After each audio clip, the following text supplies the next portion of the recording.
अस्सलाम वालेकुम। आज हम चैप्टर 5 इंडेक्स नंबर की स्टडी स्टार्ट करेंगे। एक क्वेश्चन आता है आपका इसमें से, और ये इजी है इंडेक्स नंबर ना। तो अगर आपने पीछे स्टडी कोई नहीं भी की हुई तो ये चैप्टर फिर भी आप कर सकते हैं। इंडेक्स नंबर का आपने लफ्ज़ सुना होगा। एक तो ये पाकिस्तान स्टॉक इंडेक्स रोज़ टीवी पे आता है एडवर्टाइजमेंट में। इसके अलावा इंडेक्स नंबर गवर्नमेंट लेवल पे भी आते रहते हैं। इन्फ्लेशन रेट इंडेक्स नंबर से मेजर होता है। अब इंडेक्स नंबर की डेफिनेशन क्या है? An index number is a statistical measure of average change in a variable or group of variables with respect to time or space.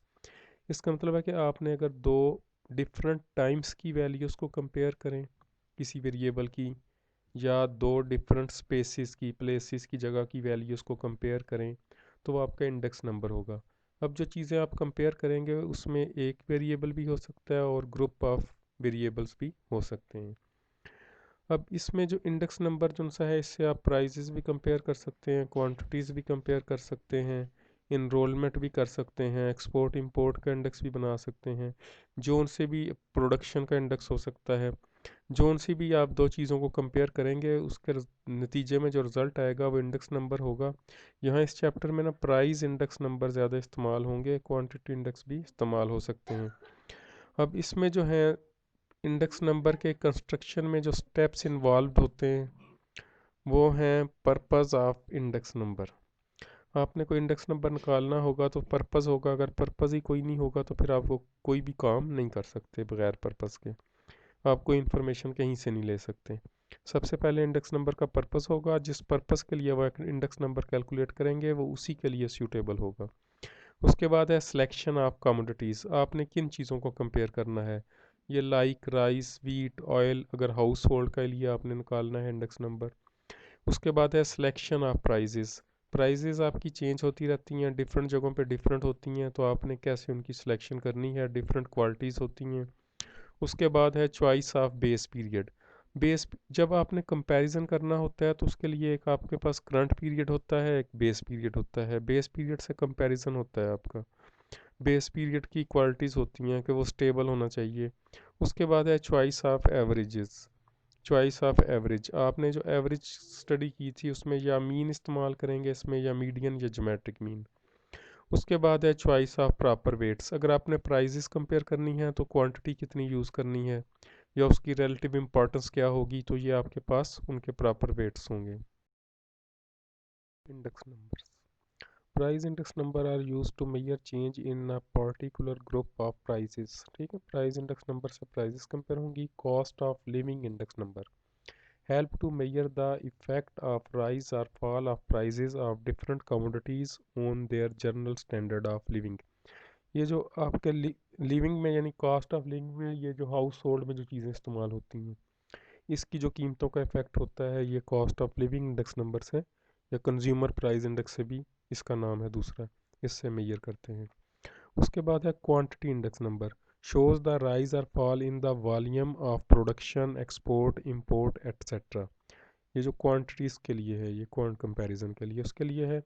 Next, index numbers of industrial production provide a measure of change in the level of industrial production in a country। Next, index number are also used to forecast business conditions of a country and to discover seasonal fluctuations and business cycles। Index number are also used to measure enrollment changes, intelligence quotients and the performance of students। Classification of index numbers. Index number को हम दो classes में basically convert करते हैं, एक है simple और दूसरा कंपोजिट। सिंपल इंडेक्स वो होगा जिसमें सिंगल वेरिएबल होगा। ठीक है, an index number is called a simple index when it is computed for a single variable. इसमें सिंगल वेरिएबल में सिर्फ प्राइजेस होंगी, ठीक है, या सिर्फ क्वांटिटी होगी, एक ही चीज़ होगी, दोनों चीज़ें नहीं होंगी। प्राइस और quantity of only one commodity, एक ही वेरिएबल हो, उसकी दो डिफरेंट प्राइस टाइम की वैल्यूज़ को कंपेयर कर लें या प्लेस की वैल्यू को। कंपोजिट इंडेक्स नंबर क्या है? An index number is called composite index number when it is computed for two or more variables. Composite index numbers are further classified as unweighted and weighted. अब composite index number वो होगा जिसमें एक से ज़्यादा variable होंगे, आपके पास एक से ज़्यादा कॉलम होंगे। अब इसमें एक है अनवेटेड। अनवेटेड का मतलब है अगर आप प्राइजेस कंपेयर कर रहे हैं तो उसकी इम्पोर्टेंस ना हो, रिलेटिव इम्पोर्टेंस ना हो या क्वांटिटी ना हो, तो या क्वांटिटी इंडेक्स कर रहे हैं तो प्राइजेस ना हो फिर, लेकिन इसमें चीज़ वेरिएबल एक से ज़्यादा होंगे, एक से ज़्यादा चीज़ों की प्राइजेस होगी। An index number is index number computed using only prices of two or more commodities is known as unweighted composite price index number। ठीक है, तो ये प्राइस के लिए लिखा है। अगर इसी तरह क्वांटिटी के लिए भी है तो दो से ज़्यादा चीज़ों की क्वांटिटीज़ होंगी सिर्फ और सिर्फ, ठीक है, और फिर प्राइजेस नहीं होंगी, बोथ नहीं होंगे, ठीक है। एक से कमोडिटीज़ ज़्यादा होंगी, ठीक है, अगर वो उनकी प्राइजेस हैं तो वो कंपोजिट प्राइस इंडेक्स निकलेगा, ठीक है। अगर आपके पास क्वांटिटी है दो तीन चीज़ों की, ज़्यादा चीज़ों की दो से, तो क्वांटिटी इंडेक्स निकलेगा, बोथ नहीं आएंगे इसमें। उसके बाद है weighted composite index numbers. An index number computed using both prices and quantities of two or more commodities is known as weighted composite index numbers. Weighted में आपके पास प्राइस होगी तो साथ उनके वेट्स भी होंगे या क्वांटिटीज़ भी होंगी, बोथ होंगे, तो वो वेटेड कंपोजिट इंडेक्स नंबर उससे फाइंड करेंगे। इसके बाद आ गया methods to find simple index number. अगर ये आपको सिंपल इंडेक्स नंबर के मेथड्स आ जाते हैं दो, तो बाकी फिर कोई प्रॉब्लम आपके लिए नहीं रहेगा, और ये बहुत इजी से हैं, इकोनॉमिक्स के भी पढ़ते हैं स्टैटिस्टिक्स में ये टॉपिक। इसमें method of to find simple index number, इसमें दो मेथड्स हैं, एक है फिक्स्ड बेस मेथड और दूसरा चेन बेस मेथड। अब सबसे पहले फिक्स्ड बेस मेथड को देखते हैं। A fixed base method is one in which a particular year is generally chosen as the base period that remain unchanged during the life term of the price or quantity index। तो ये simple index है ना, इसमें सिर्फ या prizes index होगा या quantity होगा, बोथ वाला नहीं है। अब इसमें अगर प्राइस इंडेक्स है तो उसको प्राइस रिलेटिव भी कहते हैं। प्राइस रिलेटिव, ये जो इंडेक्स नंबर है इसको प्राइस इंडेक्स नंबर को कैपिटल पी से डिनोट करेंगे, ठीक। और ज़ीरो एन, ज़ीरो से मुराद यहाँ पे बेस है और एन से मुराद है जिस ईयर के लिए निकाल रहे हैं, मतलब एन की वैल्यू 1 2 3 4 5 नेक्स्ट उससे होंगी। उसके बाद ये है इसका जो प्राइस रिलेटिव का फार्मूला है, आई से भी डिनोट करते हैं इसको बास का, ठीक है। P0N प्राइस इंडेक्स है, current year price divided by base year price multiply by 100। अब करंट ईयर प्राइस को कहेंगे PN और बेस ईयर प्राइस को कहेंगे P0 मल्टीप्लाई बाय 100। अब इसमें देख लें, एक तो कैपिटल P है, जो कैपिटल P है ये प्राइस इंडेक्स के लिए है, इसमें जो फर्स्ट पे ज़ीरो लिखा हुआ है ये है बेस ईयर को शो कर रहा है, और N लिखा हुआ है जिसके लिए आप इंडेक्स जिस साल का निकाल रहे हैं। और अब इसमें ये स्मॉल PN ये प्राइस ऑफ करंट ईयर होगी और P0 होगी small price of base year. इसी तरह अगर आपने क्वांटिटी इंडेक्स निकालना है तो उसके इसको फिक्स्ड बेस मेथड से कहेंगे उसे क्वांटिटी रिलेटिव।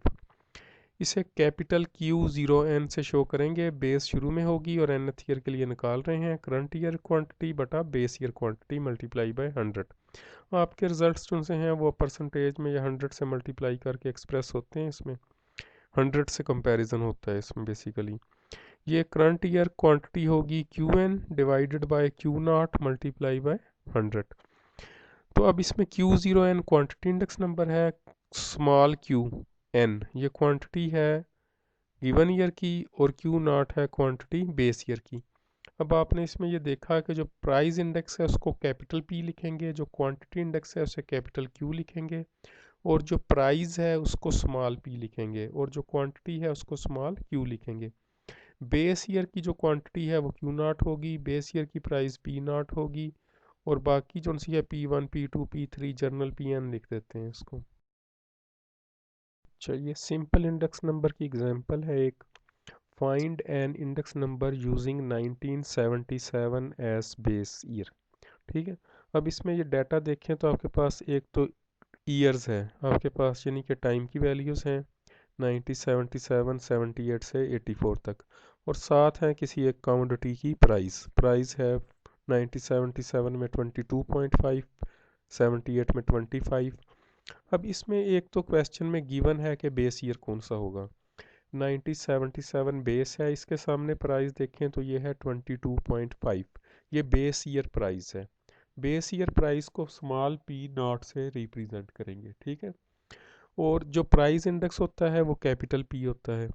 तो आपके पास ये पी नॉट 222.5 हो गया, प्राइस रिलेटिव या price index P capital P 0n। तो करंट ईयर प्राइस बटा base year price multiply by 100 formula है इसका। यानी कि पी एन आपका आ जाएगा ऊपर और पी नॉट आपका आ जाएगा नीचे मल्टीप्लाई बाय 100। और पी नॉट फिक्स है, तो आपके पास ये जितनी भी प्राइजेस है ना, ये पी 0 1 2 3 4 5, ये आपने तमाम की तमाम प्राइजेस को ना बेस ईयर प्राइस पे डिवाइड कर देना है।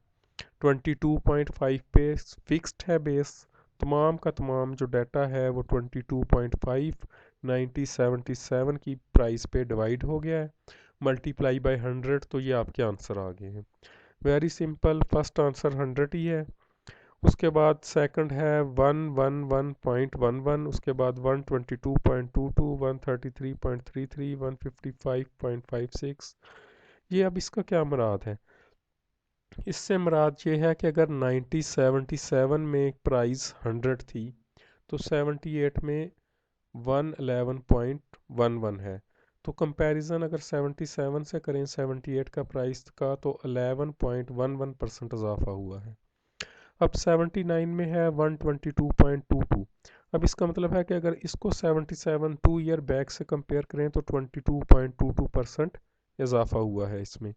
इसी तरह अगर 84 का आंसर लास्ट का देखें तो 208.89 है। मतलब ये हुआ कि अगर 1977 में चीज़ 100 की थी तो अब 200 डबल से भी ज़्यादा हो गई है। अच्छा, सिंपल इंडेक्स में टू मेथड हैं। एक है फिक्स्ड बेस, फिक्स्ड में बेस फिक्स ही रहती है, जो भी आपकी बेस होगी तमाम डाटा उस पर डिवाइड होगा, ठीक है। अब ये जो सेकंड मेथड है ये है चेन बेस मेथड। चेन का मतलब है कि इसमें कोई चेन चलेगी, लिंक होगा पुरानी वैल्यू से। तो अब इसमें ये in chain base method first we find link relatives, ये दो स्टेप में निकलेगा चेन बेस में चेन इंडिसेस। फर्स्ट स्टेप में आप लिंक रिलेटिव निकालेंगे, then these link relatives are multiplied to find chain indices. तो लिंक रिलेटिव का फार्मूला जो है प्राइस के लिए यहाँ पे हमने लिखा है, तो वैसे प्राइस इंडेक्स को लिखते थे P0n, तो बेस 0 होता था, तो यहाँ पे बेस प्रीवियस होगा, तो Pn-1 तो यहाँ पे करंट ईयर प्राइस ऊपर हुई Pn और प्रीवियस ईयर प्राइस नीचे हुई, डिवाइड हुआ Pn-1 से मल्टीप्लाई बाय 100। Pn से मुराद है small pn price of commodity in the current year, Pn-1 से price of the commodity in the preceding year. अब ये जो आपके पास लिंक रिलेटिव तमाम आएंगे, फिर एक स्टेप और बनेगा, एक कॉलम और बनेगा, वो होगा चेन इंडिसेस। तो फर्स्ट जो है आंसर सेम रहेगा, P01 इक्वल आ जाएगा P01 के। उसके बाद फिर नेक्स्ट इंडेक्स के लिए आप ये इस आंसर को सेकंड लिंक रिलेटिव से मल्टीप्लाई करेंगे। दोनों को हमने 100 से ऑलरेडी मल्टीप्लाई किया हुआ है, तो इसलिए एक 100 पे ये डाटा डिवाइड हो जाएगा। इसी तरह P03 में आप या तो आप ये करें कि P02 जो आपने निकाला हुआ है इसे नेक्स्ट लिंक रिलेटिव से ज़रब दें और डिवाइड 100 कर दें, ये ज़्यादा मेथड बेहतर है। और P04 में आपने जो P03 निकाला हुआ है ऑलरेडी इंडेक्स चेन इंडिसेस, उसको लिंक रिलेटिव से ज़रब दें 3 4 से और डिवाइड कर दें 100 से, तो एक 100 मज़ीद ख़त्म हो जाएगा। ये न्यूमेरिकल में मज़ीद क्लियर हो जाएगा।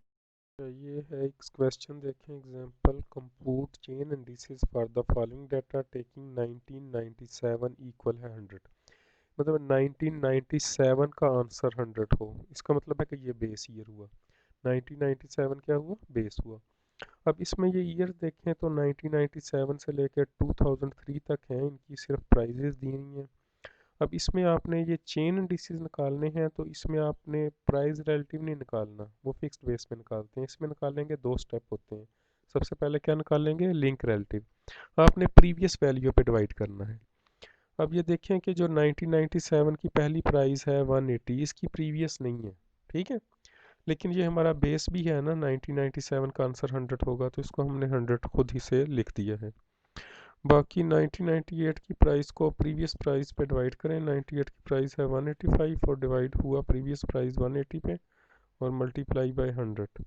तो ये पहला लिंक रिलेटिव आ गया। नेक्स्ट 1999 के लिए इसकी जो प्राइस है 194 है, प्रीवियस प्राइस है 185, इस पे डिवाइड होगा मल्टीप्लाई बाय 100, तो इसका लिंक रिलेटिव आ गया 104.86। अब ये जितने भी लिंक रिलेटिव है ना, ये प्रीवियस प्राइजेस से कंपैरिजन है।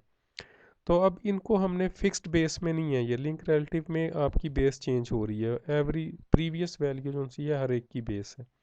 अब इसमें अगर जब बेस फिक्स्ड कर देंगे तो उसको चेन इंडिसेस कहेंगे। अब चेन इंडिसेस में बेसिकली बेस आपकी है 1997। पहला 100 के सामने 100 आंसर आ गया। अब ये जो पहला आंसर है 100, इसको आप ज़रब देंगे लिंक रिलेटिव से सेकंड 1998 के, और मल्टीप्लाई तकसीम करेंगे, डिवाइड करेंगे 100 से, तो ये आपका सेम आंसर आ गया 102.78।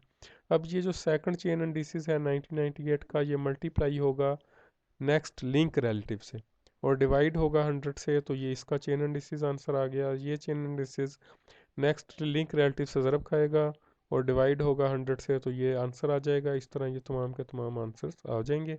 अब ये सिंगल वेरिएबल के लिए ये फिक्स्ड बेस वाले मेथड के आंसर और ये चेन बेस वाले आंसर जो उनसे हैं ये सेम होंगे।